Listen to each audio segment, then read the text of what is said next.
Hey everyone, this is Mindy, and you're listening to comedian and writer Lizz Winstead on Two Broads Talking Politics.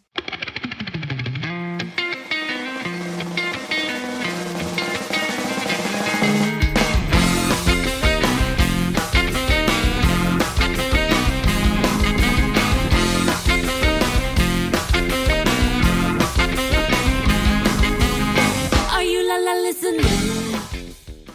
Hi, everyone. This is Kelly with Two Broads Talking Politics. I am here with Lizz Winstead, who's a writer, producer, comic, the co-creator of The Daily Show, and co-founder of Abortion Access Front. Hi, Liz. Hi. Thanks for joining me today. I'm excited to talk to you as fast as we can so that we can, not have the news usurp the important news we'll be talking about today. It feels like we're on an endless roller coaster of that thing happened, and that thing happened, and now I'm underneath a pile of things that happened, and I haven't addressed any of them yet.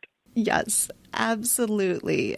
So it's been a bleak few weeks, months for abortion access and reproductive rights in this country. So it seemed like a good, relevant time to talk to you. Why don't we start by talking just a little bit about what Abortion Access Front is, and then we'll sort of get into some other stuff.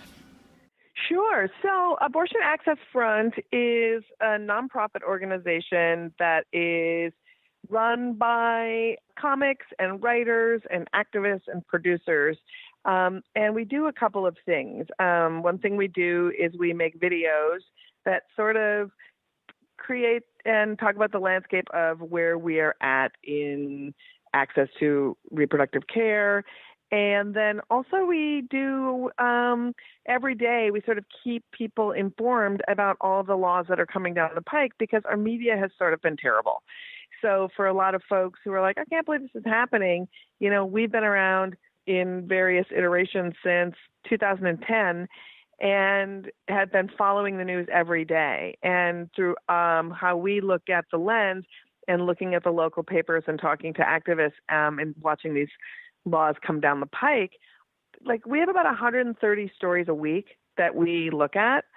And if you look at like cable news, 0.2% of what they talk about at all when it comes to abortion access or reproductive rights or these laws, it's pretty bad.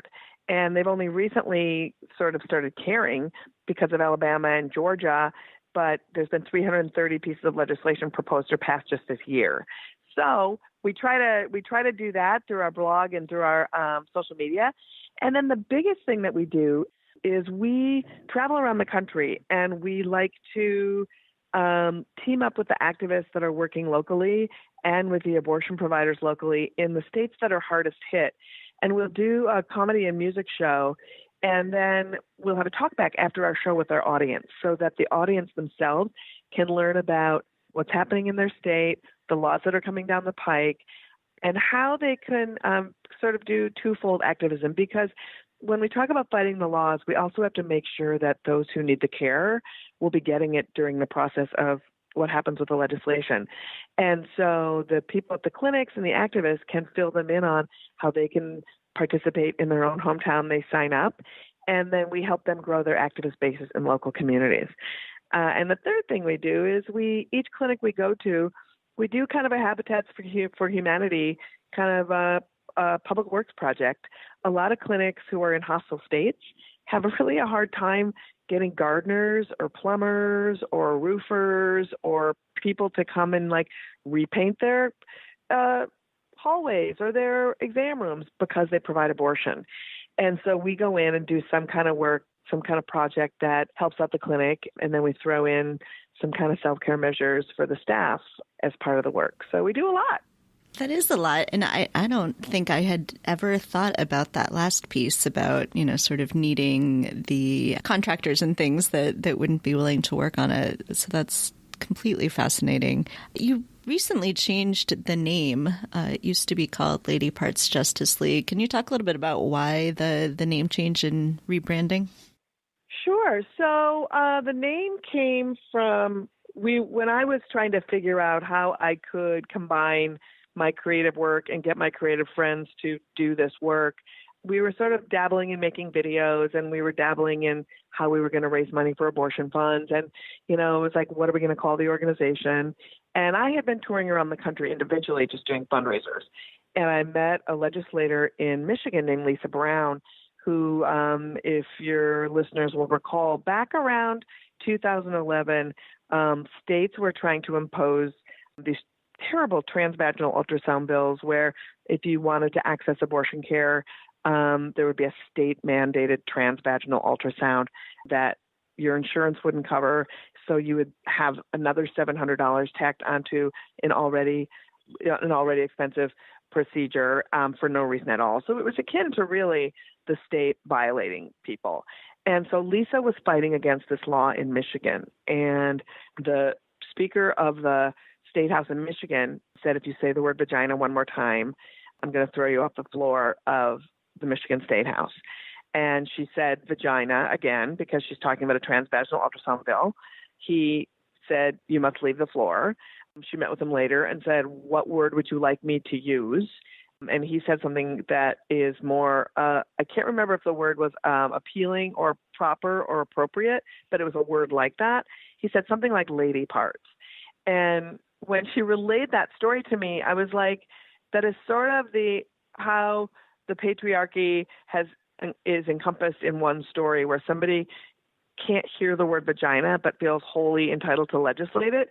So we called our organization Lady Parts Justice League. And so we thought, our work is inclusive. People aren't going to think that we're being exclusive. Like, I was naive, and I was sort of caught up in my own thoughts about privilege, and I didn't take a lot of consideration to what it would feel like for somebody who was queer or who was a trans man and who didn't identify their reproductive life as having lady parts. And so, we heard from people, and they were like, I don't feel like I could be part of your organization because I don't see myself in it. And I was like, oh, wow. I thought the work could speak for itself, but, you don't walk in with the work. You walk in with a name, right? It's the first thing people see. And so, we raised money and did all the organizing that we could do around doing a name change. It takes a long time to do a name change. And so we kind of kept it quiet because I didn't want to say, yes, we're going to change our name and then do it before we were ready. I wanted to say, we've changed our name and have all those buttons in a row so that when we decided to come out with it, all the landing pages and everything was in place so that somebody could, everywhere they turn, see that we had made that decision. So that's why we did it, and it feels pretty good. Also, we wanted to center abortion in our work because so often abortion hasn't been centered, and the people who are challenging reproductive freedom focus almost entirely on abortion, with birth control also following. But if we're not going to be able to talk about abortion and name what we're defending and sort of replace it where it needs to be, which is, a moral, ethical choice that somebody might make through the course of a pregnancy, we're going to lose. And it's uncomfortable because we've spent a whole lot of years sort of ceding our language to anti-abortion activists and allowing them to place us into a spot of not having a moral high ground, which I think that needs to change. And I think we're willing to do it. We're willing to have uncomfortable conversations of having a name that is so abortion forward. And I think that's all part of it. Plus, now you get to have amazing T-shirts. Now we have amazing T-shirts because Abortion Access Front also is Abortion AF, and you can interpret that a myriad of ways. They are beautiful T-shirts, too. I love them. Thank you. So as you're going around the country and talking to people who are doing the work all around, especially these states where abortion rights are being curtailed, what's sort of the attitude of the people on the ground who are doing the work, who are, at least as long as they're able before rights are completely taken away? What are the kinds of things, the stories that they're telling you that you want to make sure people know about? There's a couple of stories. One is that I think for a lot of years, people thought that the only place and access for abortion was Planned Parenthood. And Planned Parenthood is an incredible organization that facilitates all kinds of reproductive health care, and they also do abortions. But they're part of the reproductive landscape in America, and they're well known. They have a brand. And so a lot of independent clinics are sort of forgotten in this conversation. And so for us, it's important to have people understand that, like, for example, there's 9 states right now in America that only have one provider, and 7 of those states that provider is not a Planned Parenthood. It's an independent clinic that you would not know top of mind, right? And so finding out and having people understand that these independent clinics are amazing and thriving and growing. I often like to make the comparison. Planned Parenthood is sort of like Trader Joe's, and the independent clinic is like your local co-op, and so you want to support all of those things in your community. And also, finding out which clinics are at stake. And so I think a natural reaction might be, I'm going to run and donate to Planned Parenthood when you hear of something happening, but there's not a Planned Parenthood that provides abortion care in the state of Alabama. So you want to make sure that you find out who the clinics are that you can support. Also that there's abortion funds in every state. And when you hear that there's a crisis happening, really important that you can go to the National Network of Abortionfunds.org. It's nnaf.org.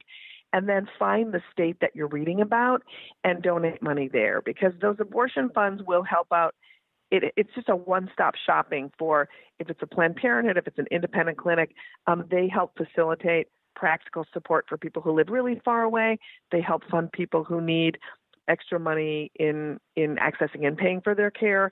And so that's a really good thing for people to know, that when you want to donate like that, to really make sure you do that. And also just understanding that a lot of people are doing work on the ground that is really important. And so maybe there's somebody was trying to start something called the anti-movement, Auntie movement, where they were going to help facilitate people travel through abortion. And it was because of they were enthusiastic and felt freaked out and they wanted to start this thing. And you don't just start a thing like that. It takes a huge amount of skill set. It takes a huge amount of knowing. It takes a huge amount of security, talking to the right people, understanding how people can find you. And there's organizations that are doing that.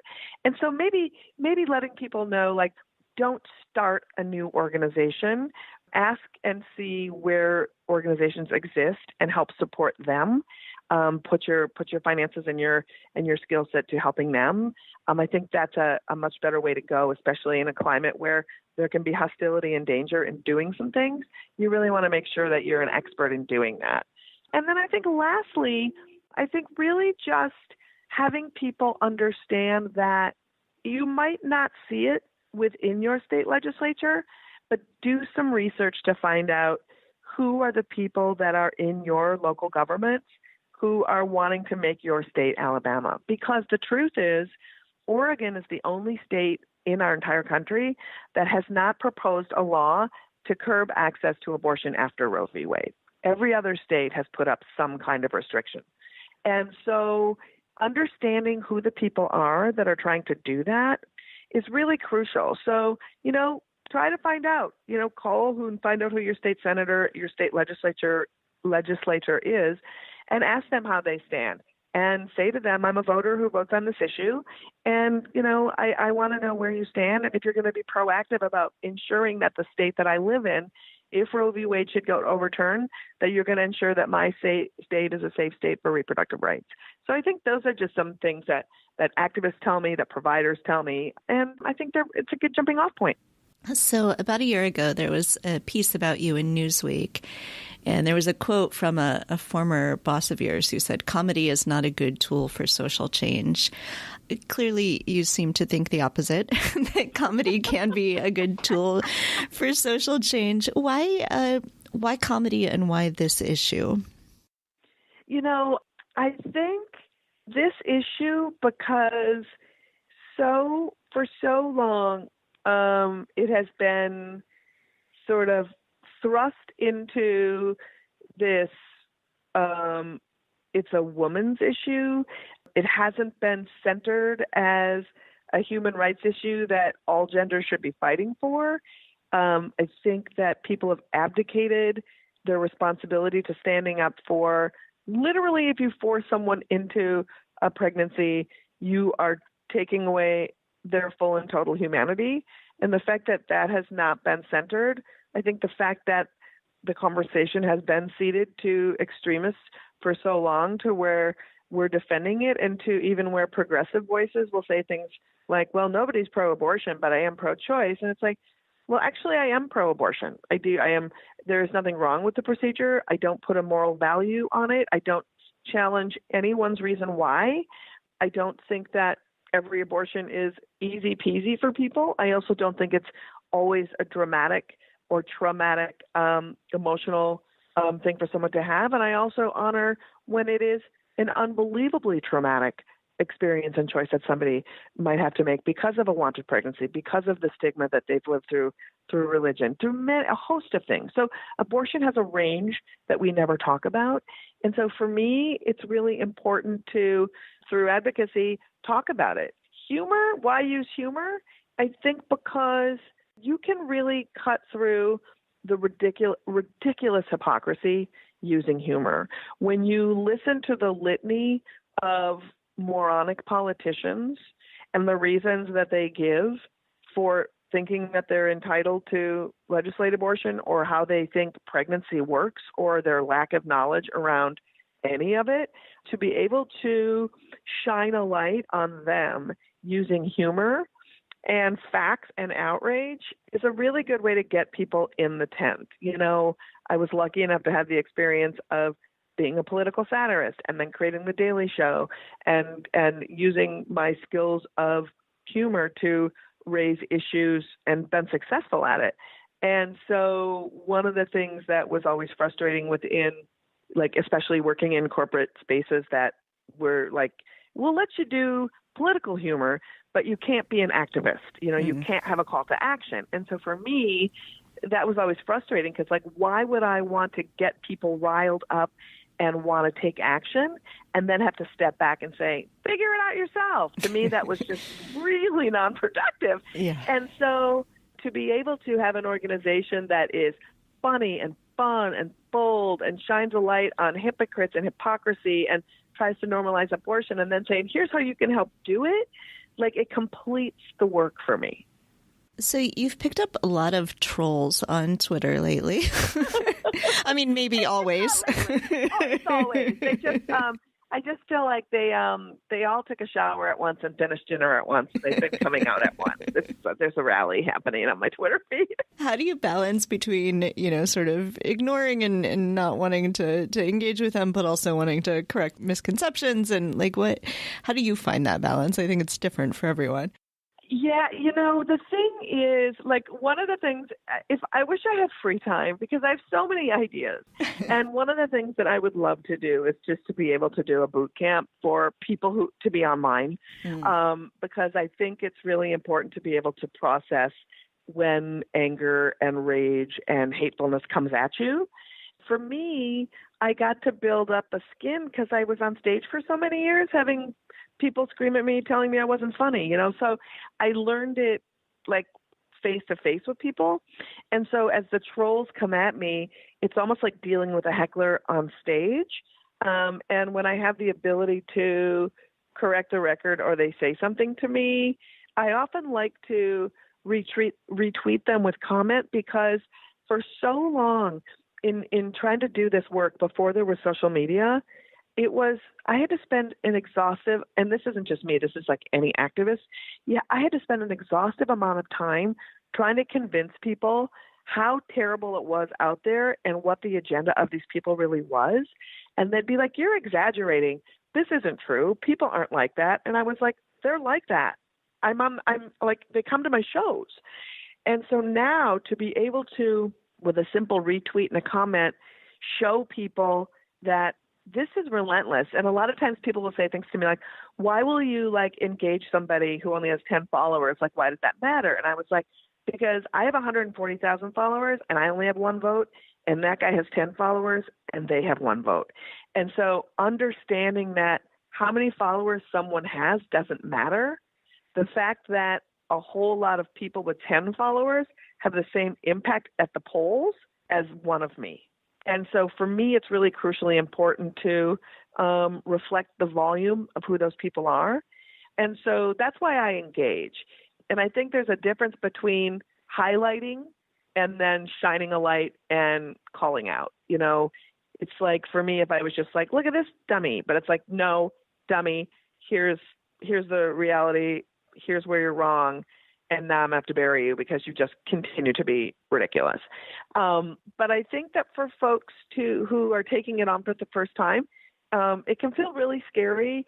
It can feel like you're being under attack. And, you know, sometimes I just go look at their Twitter feed and I'm like, oh, right, you have a bazillion different belief systems that I don't adhere to at all. Like, so I shouldn't let you affect me in the least.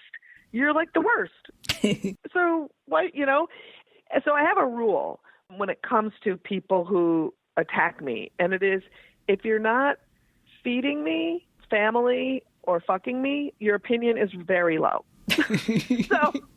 So I just kind of feel like, you know, think about that. If some stranger comes at you and says something ridiculous, it's like, you know, if a guy was like yelled something to you on the street, wouldn't you be just like, oh, go to hell? You would. And so, like, just remember, they're strangers who are literally coming at you, a stranger, on the internet. It's really quite sad. All right. So if people want to help out Abortion Access Front or find out more, how do they do that?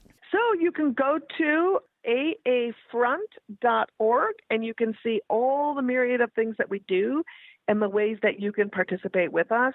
We have tons of fun events. We travel around. We just posted we're going to be going on tour starting July 13th, and we're going to be going throughout the fall. So throughout the Midwest, Texas, and the Southeast, and with a couple of weird one-offs, one in Maine, one in Seattle. So, you know, you can have a look-see, see where we're at, come out, meet your local providers, meet your local activists, and, you know, we're just doing it as best we can. So, yeah, aafront.org. And you can follow us on all the socials to it. We are on Twitter, Instagram, and Facebook at Access Front. So go there, Access Front. And everyone should check out the Game of Thrones video. Oh, thank you. Isn't that fun? Yes, I love it. You know, I mean, that is the thing, too. Like, when we try to get people to pay attention to the issue, one of our little tricks is let's hop onto something that's in the cultural zeitgeist and try to tell the story of abortions through it. And so Westeros seemed to be a town full of people who have a lot of terrible relationships and might not want to continue pregnancy.